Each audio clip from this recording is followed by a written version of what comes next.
inevitavelmente, os seus eleitos serão alcançados pelo seu plano de redenção. À vista dessas coisas, quer dizer ainda, que diremos, pois, sobre um plano intencional, objetivo, eficaz e cabal? Que diremos, pois, se Jesus foi enviado pelo Pai e se dispôs? Aqui estou, no livro da Escritura, está escrito ao meu respeito, se dispondo a cumprir aquilo que o Pai planejou, para executar estas coisas. E o Espírito atua em nós, aplicando em nós este plano perfeito, o plano da redenção, como temos visto os efeitos do Espírito Santo em nós. Ele nos inclina para fazer as coisas do Espírito. Ele nos faz a sua morada. Ele nos liberta da natureza pecaminosa. Ele nos salva na esperança, renovando essa esperança, sustentando essa esperança, selando em nós a esperança. Ele nos faz um com Deus e, coisa maravilhosa, tremenda, estabelece este plano de Deus em nós. Que diremos à vista dessas coisas? O que você tem a dizer? É tão maravilhoso, é tão grandioso, é um amor superno, tremendo, não é? Assim, o sétimo efeito do Espírito Santo em nós. Se Deus é por nós, quem será contra nós? O sétimo efeito é a plena certeza de que ninguém poderá nos derrotar. Aleluia. Ninguém poderá nos derrotar. Esta certeza é dada pelo Espírito Santo, mediante a sua ministração, o plano de Deus, a ação de Jesus Cristo e a aplicação do Espírito. Assim, irmãos, é o tema da nossa mensagem de hoje. A certeza de que nada poderá nos derrotar. Que diremos, pois, à vista destas coisas? Se Deus é por nós, quem será contra nós? Isto é, podemos ter a plena certeza de que ninguém poderá nos separar do amor de Deus. Já que Deus é por nós, não há quem possa tirar esta bênção. Não há quem possa nos derrotar. Para desenvolver então este tema, Paulo trabalha com um recurso de linguagem chamada pergunta retórica. Ele vai fazer 4 perguntas retóricas. O que é a pergunta retórica? É aquela pergunta que ele já sabe qual é a resposta. Mas ele pergunta a si mesmo para instigar nossa mente. Você já reparou? Se eu ficar falando, parece que a gente meio que navega nessa onda e fica até sonolento.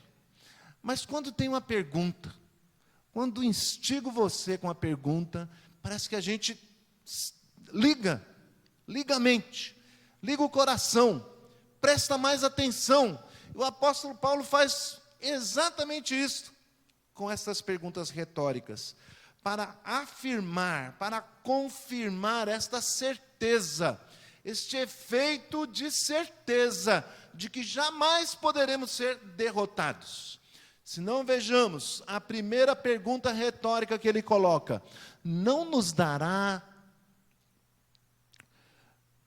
Vamos ler o versículo 32. Aquele que não poupou o seu próprio filho, antes por nós o entregou, porventura não nos dará graciosamente com ele todas as coisas? Ele quer que você pense. Pensa aí agora. Ele está partindo, né, de uma questão lógica, do maior para o todo. A comparação é, se ele fez algo tão grande, as coisas menores ele não vai fazer? Então, ele faz esta comparação, está implícita. O que é mais importante para Deus? O que você acha? O que é mais importante para Deus? O seu Filho amado, a quem Ele declarou várias vezes que ama, que tem nele o seu prazer. O que é mais importante para Deus? O seu Filho ou todo o restante? Todo o universo, toda a criação? Quem importa mais para Deus? Pensou? Chegou a qual conclusão? A Jesus Cristo, evidentemente. É a Ele que Deus ama muito mais do que a todas as coisas. Concordam? Não? Acho que sim. Né? Então, ao olhar para isto, que a resposta óbvia é que Ele ama muito mais o seu Filho amado, único consigo mesmo, vem a pergunta retórica, que nos garante esta vitória, que nos garante termos essa certeza, essa confiança do nosso Senhor para conosco. Deus não poupou o seu próprio Filho amado, prioritariamente. Ao invés disso, o entregou por nós. Por que pouparia as demais coisas? Por que reteria para si todas as demais coisas? Já que ele se despojou ou entregou,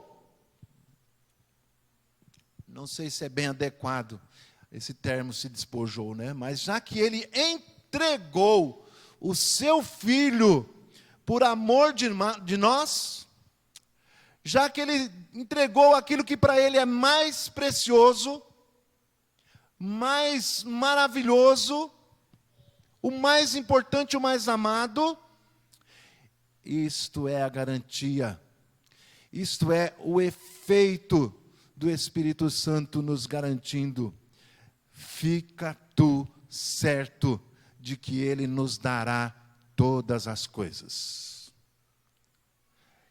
Se Ele nos deu o seu Filho, não nos dará juntamente com Ele todas as coisas? No outro trecho que nós estudamos, dizia a palavra de Deus: Cristo que é o herdeiro de todas as coisas, e nós somos co-herdeiros com Cristo. Né? Alguns querem tê-lo aqui, agora e já, mas o Senhor não prometeu isto. Né? A promessa está posta, para que nós retenhamos a esperança, a certeza pela fé, a convicção. Ele está dando provas disto. O argumento é grandiosíssimo. Se Ele amou ao seu Filho mais que tudo e o entregou, não nos dará juntamente com Ele todas as coisas? Esteja certo que sim. Esteja certo que sim. A segunda pergunta, para nos mostrar esta vitória, para gerar em nós esta certeza de que nada poderá nos derrotar, está no versículo 33, leiamos. Quem tentará acusação contra os eleitos de Deus? É Deus quem os justifica. O que está implícito aqui? Há uma coisa que pode tirar a vitória de você: a acusação. Né? O inimigo, o diabo, cujo um dos nomes, um dos títulos é acusador, ele não cessa, né? Ainda que ele não possa mais entrar na presença de Deus diante do trono para acusar, fica implícito.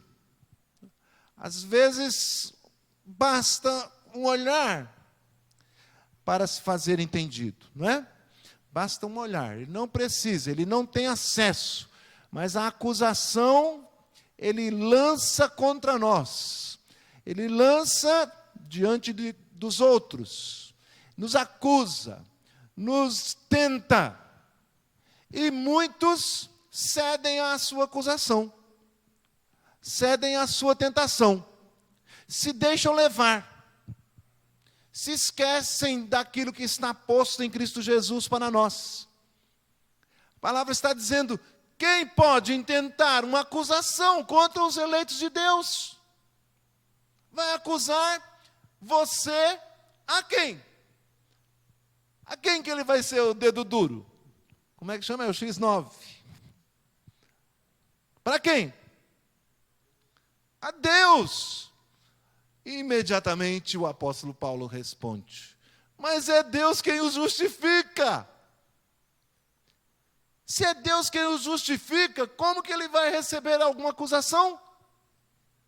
A palavra é maravilhosa.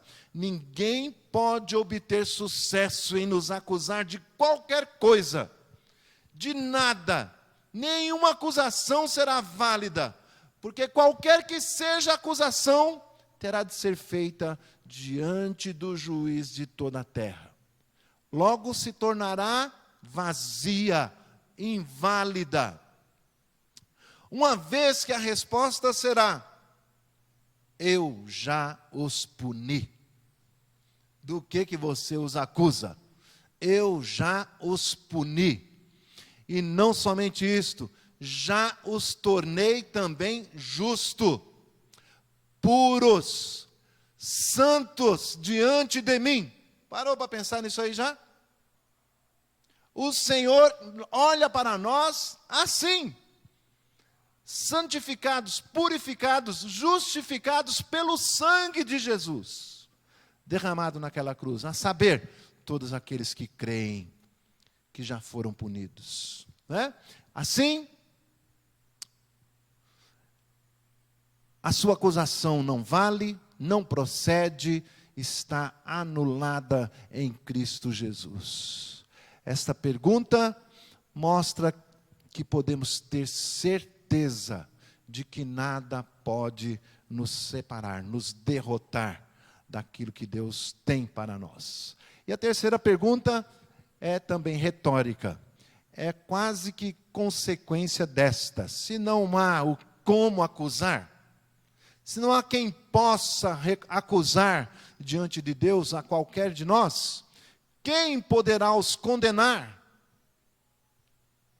O único que poderia seria o próprio Senhor, o justo juiz. A acusação pode até ter alguma procedência. O apelo à condenação tem lá o seu valor de justiça.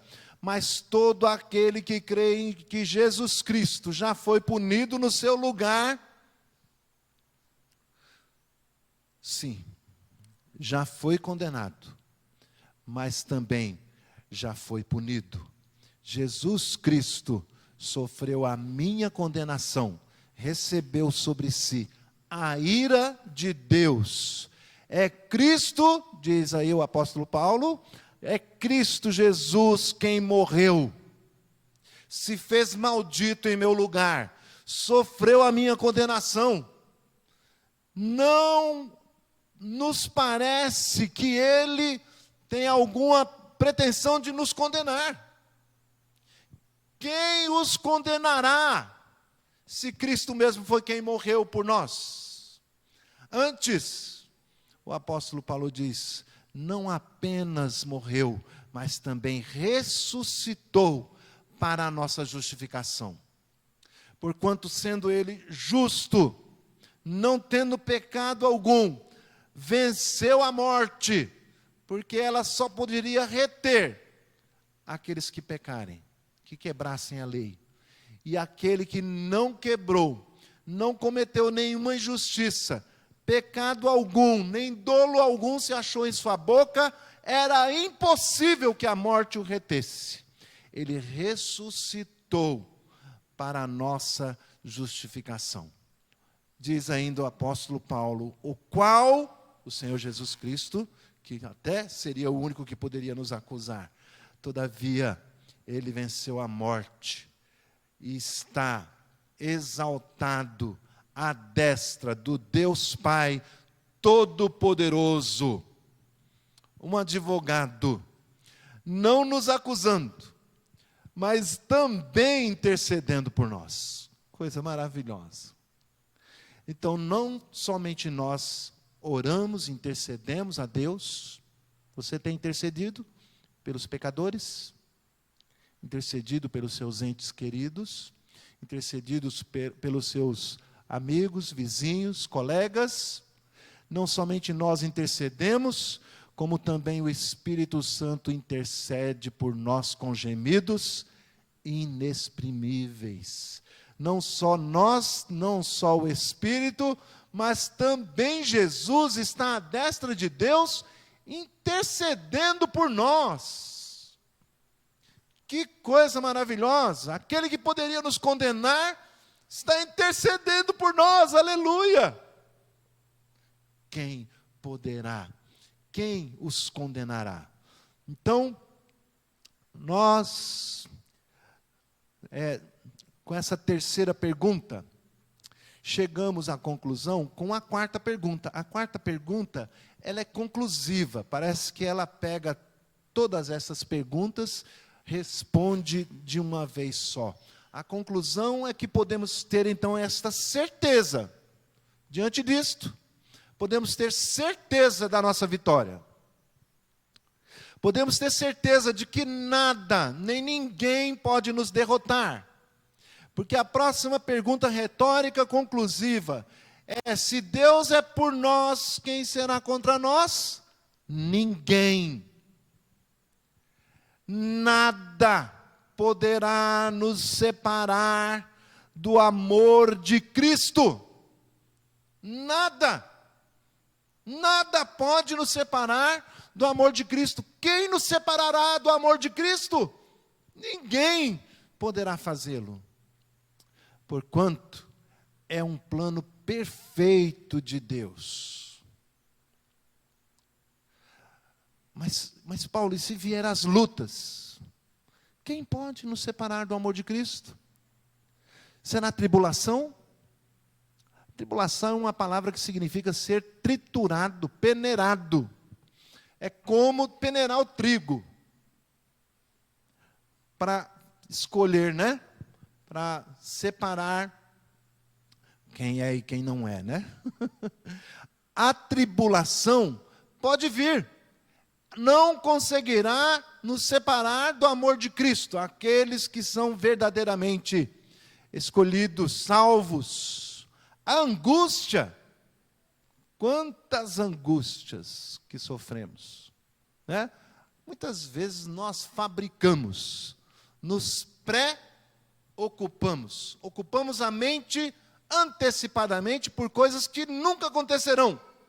Ficamos angustiados, com as angústias não poderemos resistir. Vamos nos separar? Não, o apóstolo Paulo está dizendo: será a tribulação, será a angústia, será a perseguição, ou a fome, ou a nudez, ou o perigo real, ou a morte, ou a espada, né?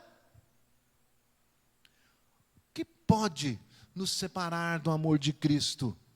Então, o versículo 36 comprova com a Escritura dizendo, como está escrito: por amor de ti, somos entregues à morte o dia todo.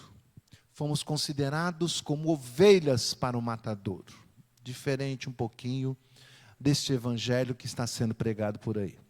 Evangelho da riqueza, da prosperidade, da vitória, do carro novo, da fazenda, do negócio prosperando. Não é nada disso. A nossa fé, a nossa esperança, a nossa convicção e a nossa certeza é posta à prova. E a palavra de Deus está dizendo que pode vir todas estas coisas, que nada disso vai nos separar do amor de Cristo. Sucedendo tantas lutas sérias, o apóstolo Paulo relata aqui algumas lutas que viviam os nossos irmãos naqueles dias, mas nós aqui hoje, no tempo presente, ainda não resistimos até a morte.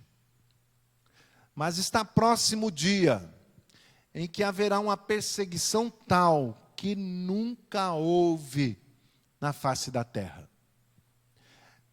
eu não temo em dizer que está próximo chegar esse dia, né? Hoje nós vemos aí o exemplo do missionário, não me parece ter sido acidente, algo provocado de perseguição, e aí uma fuga em massa dos refugiados, né? Nós temos visto jornalistas importantes no nosso país sendo privados de exercer a sua opinião, de exercer a sua profissão, quer nos jornais televisivos, ou de rádio, ou de revista, ou até de forma independente nas redes sociais. Impedidos, não podem publicar a sua opinião. Não podem publicar a sua denúncia. Não se enganem, meus irmãos. A perseguição é a Cristo. O alvo é a igreja. Logo chegarão até nós. Logo chegarão até nós. Não se iludam, né? Mas não devemos temer. Nós não devemos temer. Devemos enfrentar de cabeça erguida. Não devemos nos render ao mundo. Devemos renunciá-lo. As perseguições não afastarão os verdadeiros crentes, antes os aproximará de Cristo. O Senhor os atrai para si, gera maior dependência, maior fervor, maior avivamento, maior união da igreja. Então a perseguição vindo não poderá nos separar do amor de Cristo, no amor de Deus que está em Cristo Jesus. E o versículo 37, então: em todas estas coisas, porém, somos mais que vencedores, por meio daquele que nos amou. Esta é a certeza da igreja do nosso Senhor e Salvador Jesus Cristo, o Filho de Deus. Veja o que afirma a Escritura, nos dando esta plena convicção e certeza de que nada, nem ninguém pode nos derrotar. Versículo 38. Pois eu estou bem certo. Diga amém. Pois eu estou bem certo de que nem a morte, nem a vida, nem anjos, nem principados, aqui provavelmente principados está falando de governantes, nem as coisas do presente, do passado de então do apóstolo Paulo, né? E nem as do futuro, onde nós estamos em relação a ele, e o futuro em relação a nós, que está chegando. Então, nem as coisas do presente, nem do porvir, nem poderes, nem altura, talvez uma menção às coisas celestes. Ou, nós temos visto, eu não sei se você tem notado, algumas manifestações a respeito de ETs. Já viram isso? Seu Facebook, seu Instagram, é uma ETiada só. Aparecendo, dizendo que a NASA descobriu, dizendo que a NASA escondeu por alguns anos, mas agora começa a surgir. Eles vão aparecer aí, viu, irmãos? As conversas, as narrativas. O ET que eu conheço somos nós, não somos desse mundo. Jesus que diz que não é deste mundo, né? Somos esses extraterrestres, né?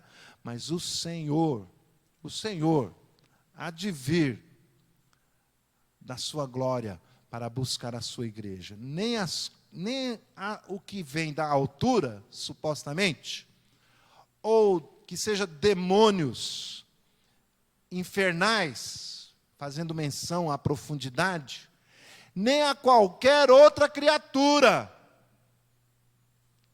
Nada nem ninguém poderá nos separar do amor de Deus que está em Cristo Jesus. Amém, queridos? O que fazemos com essas informações? Olha a aplicação, coisa tremenda. O que podemos fazer? Algumas sugestões aqui. Que lições preciosas nós podemos tirar da palavra de Deus? Alegra-te muito, alegra-te, descansa no Senhor. A palavra de Deus diz que quando virdes estes sinais, exultai, porque está próximo o tempo. Não é assim? Alegre-se, renda-se ao senhorio do nosso Redentor, renda-se a Ele. O seu plano é perfeito, integral, incondicional, implacavelmente se cumprirá cabalmente. Não nos deixemos enganar pelo falso evangelho, uma lição preciosa. No mundo tereis aflições, mas tende bom ânimo. Eu venci o mundo. Mediante todas as provações, ameaças, ou até mesmo deslizes. Quem está livre de um deslize aqui? Alguém está livre? De cometer um deslize, de pecar, de sujar os pés na caminhada? Nem mesmo diante de um deslize você precisa temer. Você não tem por que se preocupar. Confessa o teu pecado. Deixa o seu pecado. O Senhor está pronto a perdoar. Nada, não há nada, nenhum pecado, nenhum deslize que possa nos separar do amor de Deus que está em Cristo Jesus. Todos eles foram pagos na cruz do Calvário. Arrependa-se, peça perdão. Ele está pronto a perdoar. Um coração contrito, diz o salmista, um coração arrependido, humilde, Deus não desprezará. Então, meus amados irmãos, se Deus é por nós, quem será contra nós? No entanto, se Deus estiver contra você, quem é que vai poder te ajudar? Esta reflexão é importantíssima. Você que nos assiste pela internet, você que nos ouve. Se Deus estiver contra você, ai de ti, não há socorro. Não há socorro. Arrependa-te hoje mesmo e volte-se para o Senhor. Prepara-te para te encontrares com teu Deus. Prepara-te, buscai-o enquanto se pode achar. Invocai-o enquanto está perto. E eu conclamo agora à igreja que consagre a sua vida ao Senhor. Continuemos consagrando nossas vidas ao Senhor nosso Deus, a este Deus maravilhoso que por nós quis morrer. Continuemos a propagar este amor, a anunciar o evangelho da salvação, através da pregação e da intercessão, não apenas nossa, mas também do Espírito e também do próprio Senhor Jesus Cristo, o autor e o consumador da nossa fé. Faremos então parte integrante deste plano maravilhoso de Deus, de resgatar o homem, de redimir os pecadores. Ouvindo e crendo, poderão ser salvos da ira vindoura. Consagra-te, pois, agora, consagra a sua vida, curva a sua cabeça. O cântico, o grupo vai entoar, certamente nos ajudará nesta consagração. Encoraja-te, sê forte, não tema, o Senhor é contigo. Consagremos nossa vida.